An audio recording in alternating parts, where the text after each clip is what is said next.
क्या हम हिंसा को समझ सकते हैं बिना इसके विपरीत लाए? कृष्णमूर्ति जी, जब मन हिंसा के साथ रहना चाहता है तो वह अहिंसा के आदर्शों को आमंत्रित करता है। देखो, यह बहुत सरल है। मैं हिंसा के साथ रहना चाहता हूँ, जो कि मैं हूँ। इंसान क्या है? क्या वह क्रूर नहीं है? लेकिन मेरे पास 10,000 साल की परंपरा है जो कहती है अहिंसा को बढ़ावा दो, अहिंसा को उत्पन्न करो। इसीलिए तथ्य यह है कि मैं हिंसक हूँ और विचार कहता है देखो, तुम्हें अहिंसक होना चाहिए। यह मेरी कंडीशनिंग से आता है।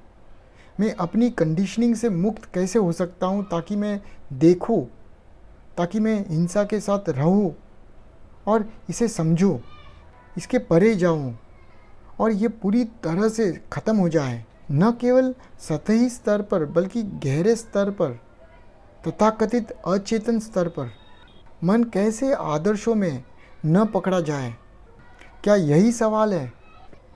कृपया सुने, हम मार्टिन लूथर किंग या श्री गांधी या XYZ के बारे में बात नहीं कर रहे हैं। हम इन लोगों के साथ बिल्कुल भी चिंतित नहीं हैं। उनके आदर्श, उनकी कंडीशनिंग, उनकी राजनीतिक महत्वाकांक्षाएं हैं और मैं उस सब के साथ संबंध नहीं रखता। हम जो है उससे निपट रहे हैं। आप और मैं, हम जो इंसान हैं, मनुष्य के रूप में हम हिंसक हैं। हमारे परंपरा, प्रचार, संस्कृति से हम अनुकूलित हैं और हम यह विपरीत का उपयोग करते हैं जब यह हमारे अनुरूप होते हैं, और यदि ये हमारे अनुकूल नहीं होते हैं तो हम इसका उपयोग नहीं करते हैं।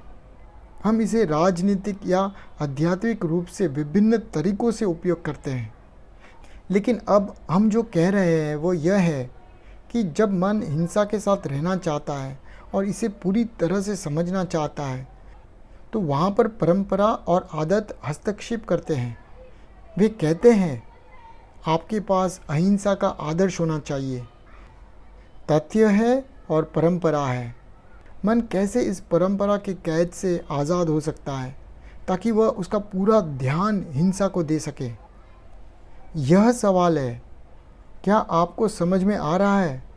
तथ्य यह है कि मैं हिंसक हूँ और परंपरा है जो कहती है कि मुझे नहीं होना चाहिए।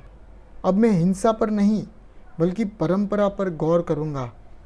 अगर यह हिंसा पर ध्यान देने की मेरी इच्छा के साथ हस्तक्षेप करता है तो ये हस्तक्षेप क्यों करता है? इसमें क्यों आता है?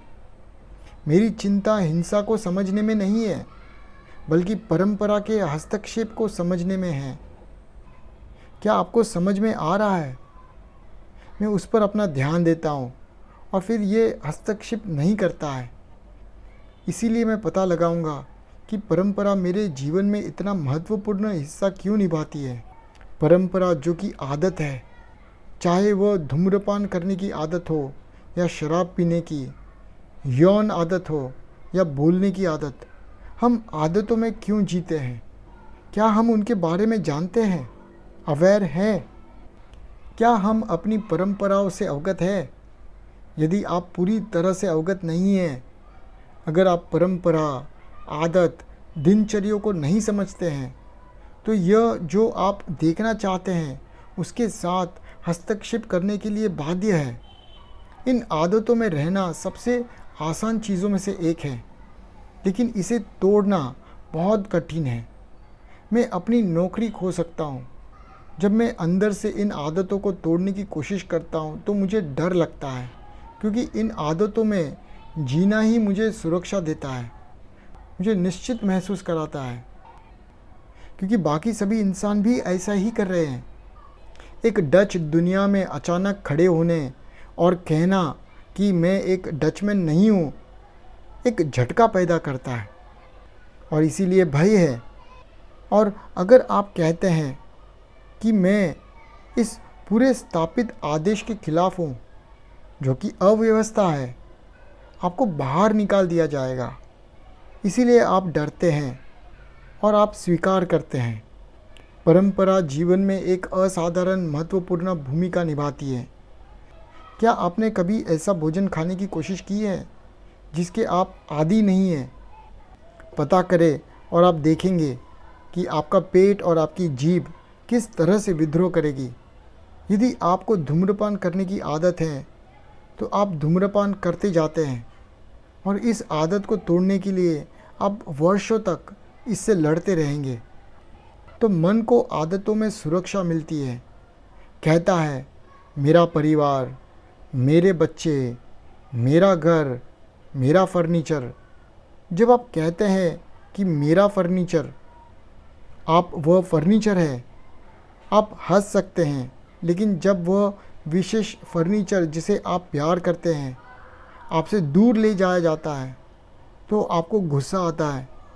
आप वो फर्नीचर हो, वो घर हो, वो पैसे हो, वो झंडा हो, उस तरह से जीना न केवल उथला मूर्ख जीवन जीना है बल्कि दिनचर्यों और उबाऊ जीवन में जीना है। और जब आप दिनचर्यों और उबाऊ जीवन में रहते हैं तो आपके पास वह हिंसा होनी चाहिए